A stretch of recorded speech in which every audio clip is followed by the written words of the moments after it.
Assalamualaikum warahmatullahi wabarakatuh.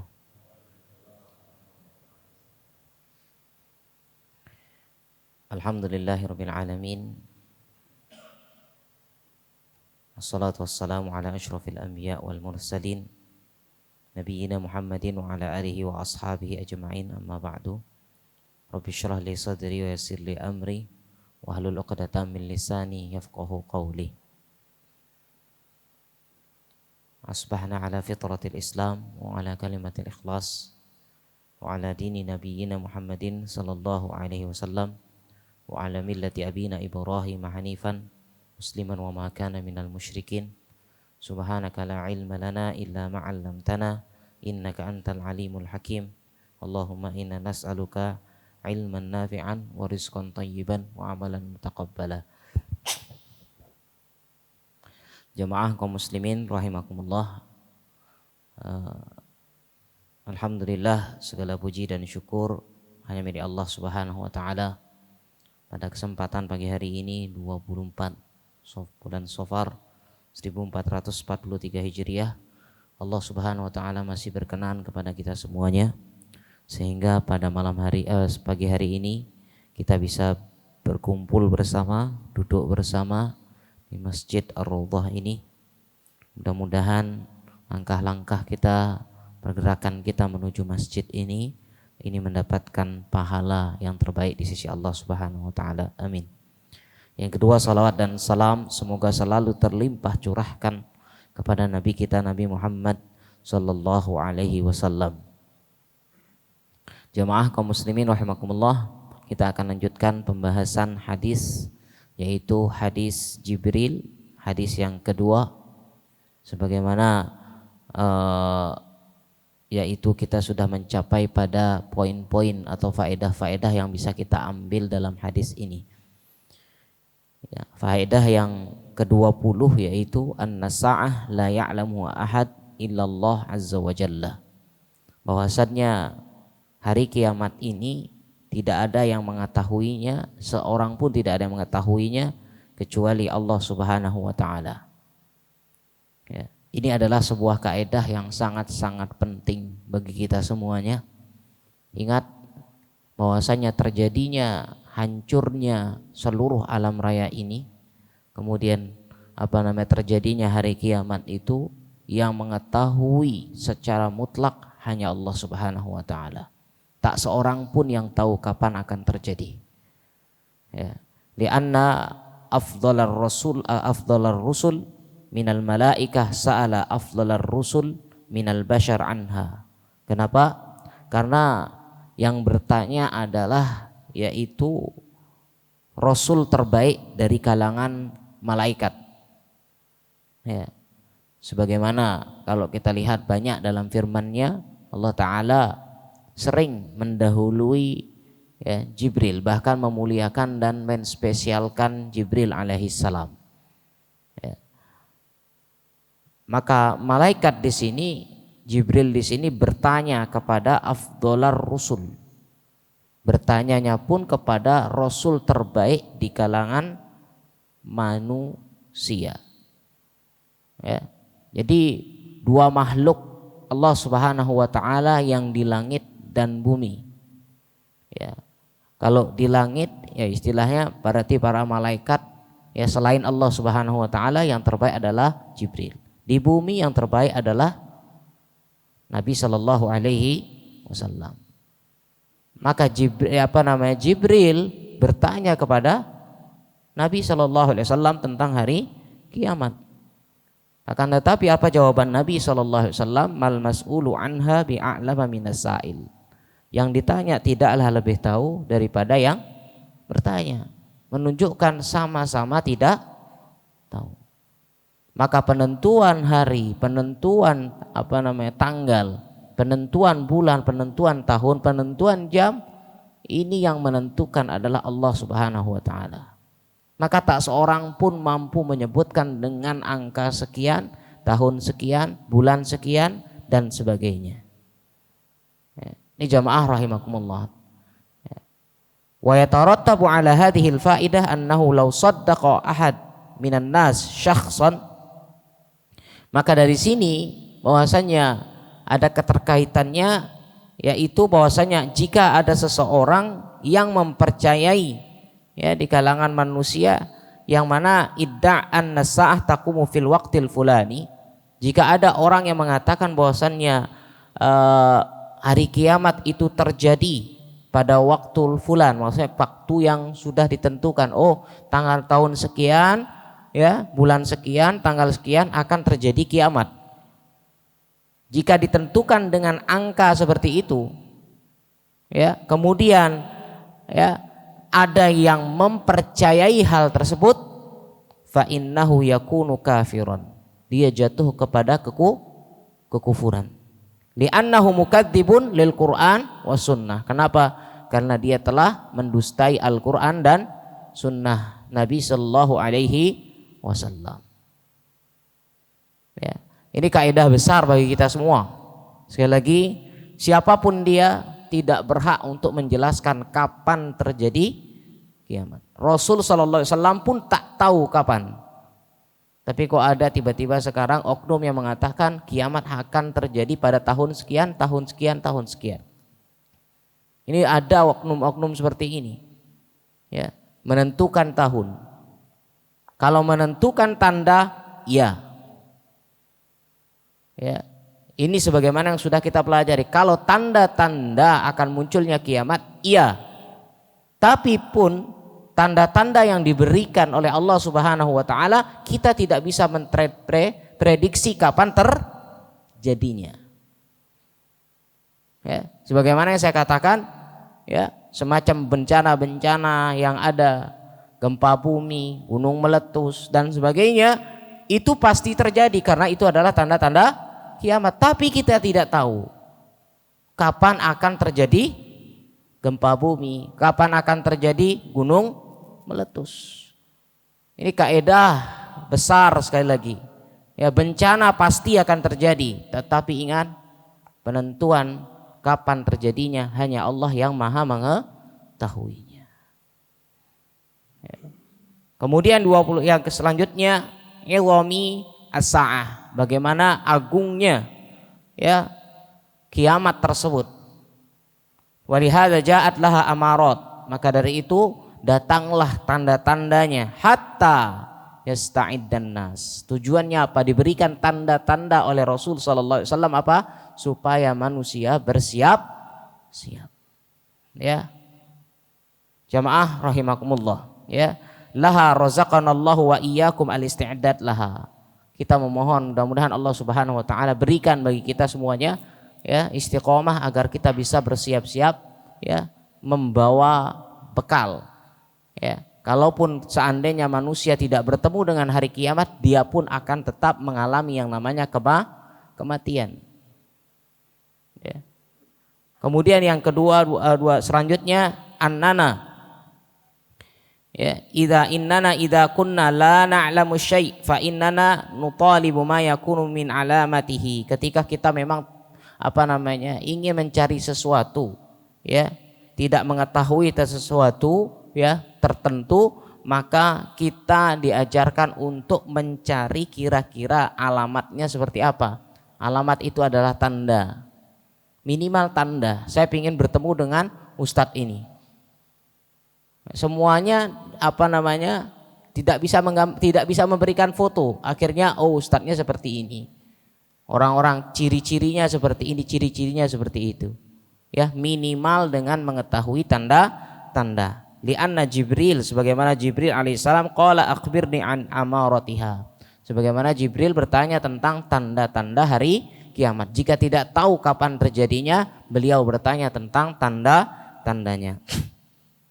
Yang selanjutnya darbul misal, yaitu diberikan permisalan. Permisalan apa oleh Rasul sallallahu alaihi wasallam? Antalidal amatu rabbataha, yaitu seorang budak melahirkan tuannya, itu adalah sebagai tanda hari kiamat. Kemudian alamah yang kedua, wa antarul hufatal uratal alata ri'a asya yatatawaluna fil bunyan.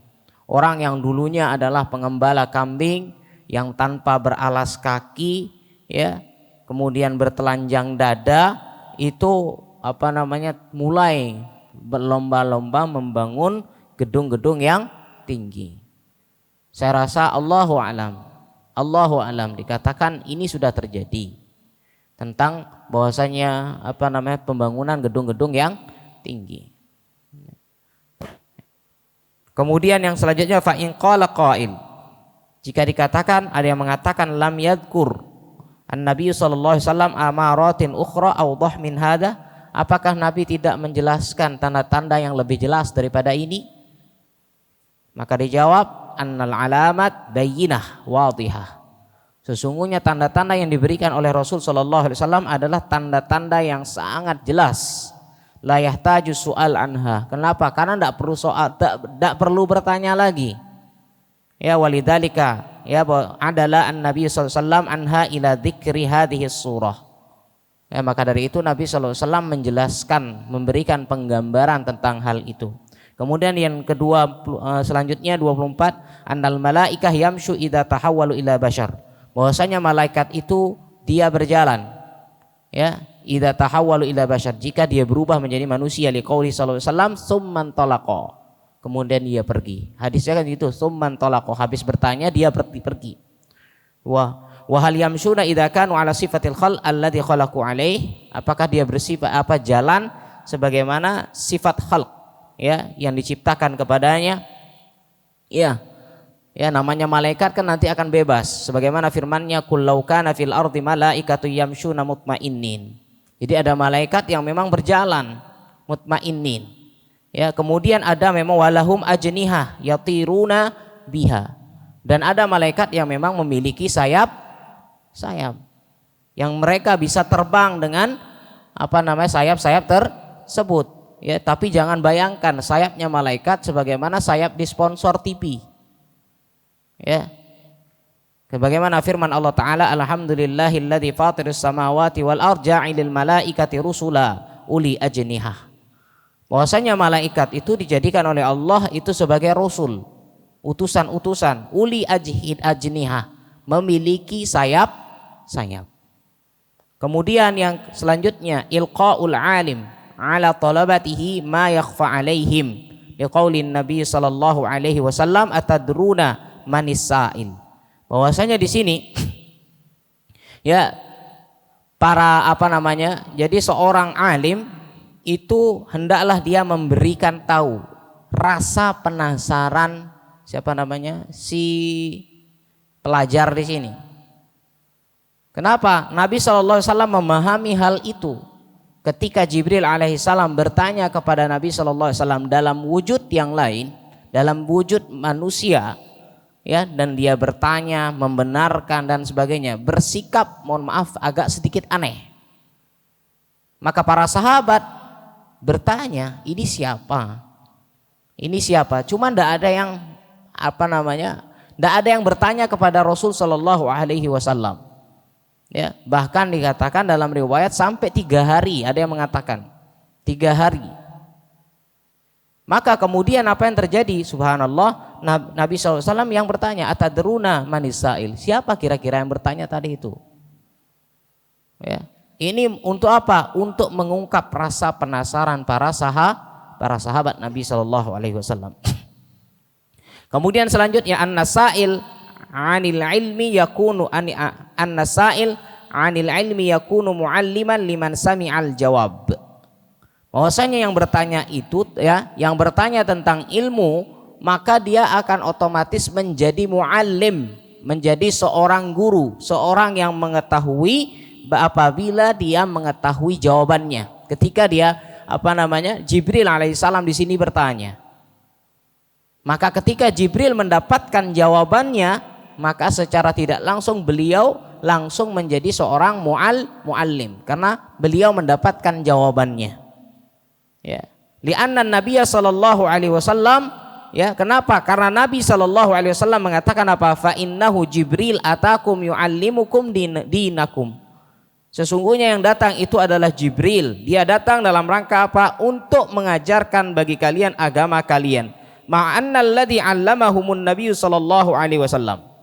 Dan sebagaimana kita ketahui di saat itu ada sahabat-sahabat. Sehingga ada orang yang bertanya, dijawab oleh Nabi sallallahu alaihi wasallam. Para sahabat kemudian apa? Bisa mendapatkan ilmu juga dari hal tersebut. Ya, lakin lamma kana soal Jibril huwa sabab ja'alahu huwal muallim. Ya, sehingga apa? Disebabkan karena pertanyaan Jibril, jadi akhirnya yang hadir saat itu semuanya dikatakan sebagai seorang muallim yang mengetahui tentang ilmu. Sama seperti sekarang yang kita hadir bersama di sini. Ya, ketika kita sama-sama belajar, ada sebuah pertanyaan yang ditanya oleh jamaah, kita mendengar, ya, bahkan mungkin para asatidah yang menjelaskan, menjawab dan sebagainya, itu semuanya ilmu. Maka secara tidak langsung berarti yang hadir pada saat ini atau pada saat kemarin-kemarin kajian dan sebagainya itu dikatakan sebagai seorang muallim, orang yang berilmu. Wa yatafarra'u 'ala hadza annahu yanbaghi li talibil ilmi idza kana yu'allimu al-mas'alah. Maka hendaklah bahwasannya hendaklah yanbaghi li talibil ilmi, bagi para penuntut ilmu, idza kana ya'lamul mas'alah, apabila dia mengetahui tentang permasalahan, wa kana minal muhim, ya, yang sangat terpenting adalah ma'rifatu an yas'ala anha, yaitu hendaklah dia bertanya, wa in kana ya'lamuha, ya, wa idza sa'ala anha wa ujiba sara huwal muallim. Ketika dia bertanya kemudian mendapatkan ilmu tersebut, maka dia dikatakanlah sebagai seorang muallim. Kemudian yang selanjutnya, an-nasabab idza buniya alaihi al-hukm sara al-hukm lis-sabab. Ketika sebuah sabab dibangun di atasnya ada sebuah hukum, maka hukum tersebut, ya, itu dikaitkan dengan sabab tersebut. Walihada dzakarul ulama li hadhil qaidah masail katsirah minha. Berarti di sini, ya, ketika ada sebab kemudian muncul hukum, maka hukum itu akan selalu berkaitan dengan sebab tersebut. Sebuah contoh, lau syahada rajulani ala syakhsin bima yujabu qatluhu min riddah au hirabah. Ya, ketika ada dua orang yang bersaksi dalam hal apa? Persaksian dalam hal pembunuhan. Ya, persaksian terhadap seseorang yang wajib dia dibunuh disebabkan karena membunuh atau disebabkan karena hirabah. Hirabah itu membelot, ya, memberontak dan sebagainya. Ini kan berhak untuk dibunuh. Ada dua orang saksi mengatakan, ya, dia membunuh orang, atau saya lihat dia murtad. Ini dilaporkan kepada hakim. Kemudian apa? Summa hakama al-qadhi bidzalika. Kemudian si hakim memberikan sebuah hukum, memvonis bidzalika, ya, wa qutila hadzal syakh, sehingga orang itu yang dilaporkan itu dibunuh karena eksekusi dari dua saksi ini. Oh iya, dia sudah murtad, maka hakim membunuhnya, ya, sebagai eksekutornya. Summa raja'u, kemudian apa? Para saksi ini kemudian berbalik setelah orang ini meninggal, sudah mati, baru orang ini balik. Jadi para saksi ini balik lagi. Maksudnya apa? Ya, mengatakan sejujurnya, wa qalu ta'ammadna qatlahu. Kami sengaja ingin membunuhnya. Maksudnya apa? Padahal ya dia tidak melakukan kesalahan apa-apa. Jadi yang diberikan di sini adalah kesaksian yang palsu, bohong. Ya, padahal dia tidak murtad dikatakan murtad, dia hanya sengaja ingin membunuh orang tersebut. Kami sebenarnya ingin membunuh orang tersebut. Ya. Maka kemudian mereka semuanya rujuklah istilahnya, tobat. Ya, datang ke hakim, maaf hakim, sebenarnya maksud saya begini dulu. Ini bagaimana? Wa qalu fa innaha ula asyhud yuqtalun. Maka semua para saksi yang saat itu hadir, ya, yang memberikan saksi pada saat itu semuanya pun ikut dibunuh. Kenapa? Li'annal hukum, karena hukum di sini mabniyun ala syahadatihim wa humu, yaitu as-sabab. Kenapa? Karena hukumnya dibangun disebabkan persaksian mereka, dan persaksian mereka adalah menjadi sebab. Ya, ketika sebab muncul, maka akan muncul biasanya namanya musabbib. Ya. Sebab apabila muncul maka muncullah musabib akibatnya. Ya. Orang dikatakan rajam kalau muncul sebab. Apa sebabnya? Zina. Zina apa? Muhson. Kalau dia tidak zina muhson, tidak mungkin di rajam. Ya, ketika memang ada sebab ini muncul, akibat akan muncul juga. Akibat tidak mungkin muncul kalau sebab tidak muncul. Tidak mungkin ada asap kalau tidak ada api. Itu maksudnya. Walakin idza ijtama'a mutasabbib wa mubashir. Ketika akan tetapi sekarang jika berkumpul antara penyebab yang memicu, yang membuat dengan orang yang langsung mubashir, faddoman 'alal mubashir. Mubashir di sini eksekutor, langsung pelakunya. Jika ada orang yang si pemicu dan si pelaku, faddoman 'alal mubashir, maka yang akan menanggung kesalahan di sini adalah al mubashir, pelakunya. Illa idza ta'adzarat ihalatud dhaman alaihi fayakunu 'ala mutasabbib bidzalika, kecuali memang ada yaitu ta'adzarat, terjadinya sebuah uzur yang tidak mungkin bisa dilakukan hukum, tidak bisa dilakukan diberi jaminan. Contoh, rajulun hafara hufratan fit thariq. Contoh, ada si A di sini menggali sebuah lubang di pinggir jalan. Ya, hafara hufratan, menggali sebuah lubang di pinggir jalan. Fawaqafa alaihi rajulun. Kemudian ada si B datang di sana, membangun di samping lubang dia berdiri. Kemudian ja'a rajulun salis, si C datang. Ini kan ada lubang. Ini didorong, cetak. Sehingga apa? Fadafa'a ar-rajul wa saqata fil hufrah wa mata. Si B didorong oleh si C, kemudian si B ini mati. Faddaman 'ala dafi. Siapa yang menanggung di sini? Siapa yang akan dihukum? Yang mendorong. Berarti di sini apa? Mutasabbib, yang menyebabkan dia jatuh siapa? Si C. Ini sampai dia di lubang itu dia mati. Li'annahu huwal mubashir. Dialah yang sebagai pelakunya. Ya, kecuali kalau didorong kemudian tidak apa-apa, ini tidak kena. Berbeda dengan keadaan yaitu misalun akhar rajulun alqa bi syakhsin baina yaday al-asad fa akalahu. Ya, ketika ada suatu lubang, artinya kandang. Tapi itu kandang singa. Kemudian ada orang yang mendorong begitu saja, si B. Ya, si A yang memang yang membuat. Kemudian si B dalam sirkus lah istilahnya. Si B ini mendorong si C ini mendorong si B. Jatuhlah dia di kandang singa. Di sana tidak mati. Kemudian namanya di depan singa, apa yang terjadi? Ya dimakan. Mati berarti di sini. Maka siapa yang menanggung semua ini? Siapa yang mendapatkan hukuman? Aslinya yang mendapatkan hukuman siapa? Singa. Karena dia yang membunuh.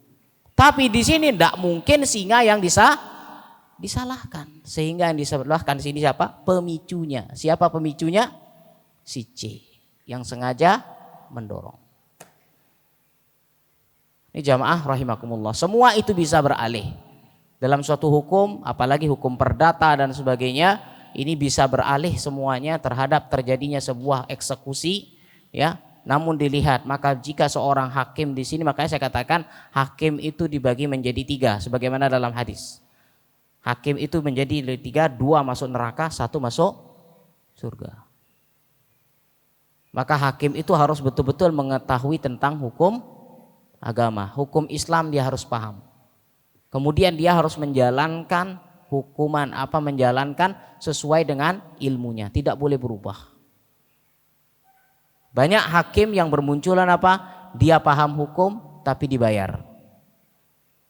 Seharusnya berhukum A, dia bisa berubah menjadi hukum B. Ada hakim yang sama sekali tidak cocok menjadi seorang hakim karena tidak ada ilmunya. Ya, karena dulu bapaknya mohon maaf seorang hakim atau bapaknya adalah seorang pejabat hebat dan sebagainya, ya sudah, bapaknya ini yang memasukkan dia sebagai seorang hakim padahal belum pantas menjadi hakim. Ini jamaah rahimakumullah. Ya, kemudian yang ke-28 adalah anna ma dzakara fil hadis huwaddin. Ya, ma dzukira fil hadis huwaddin, yang disebutkan dalam hadis ini adalah tentang perkara agama. Kenapa? Karena Nabi SAW mengatakan yu'allimukum dinakum. Jibril datang kepada kalian untuk apa? Untuk mengajarkan kalian agama kalian. Walakin laisa ala sabili tafsil, meskipun tidak secara rinci. Ya, bal ala sabilil ijmal, akan tetapi secara global. Kemudian ya, fa in qala qail, apabila ada yang mengatakan alaisan Nabi sallallahu alaihi wasallam qol ad-dinu nasihah, ya bahwasanya agama itu adalah nasihat, salah sumarrat, bahkan diulang 3 kali, ad-dinu nasihah, ad-dinu nasihah.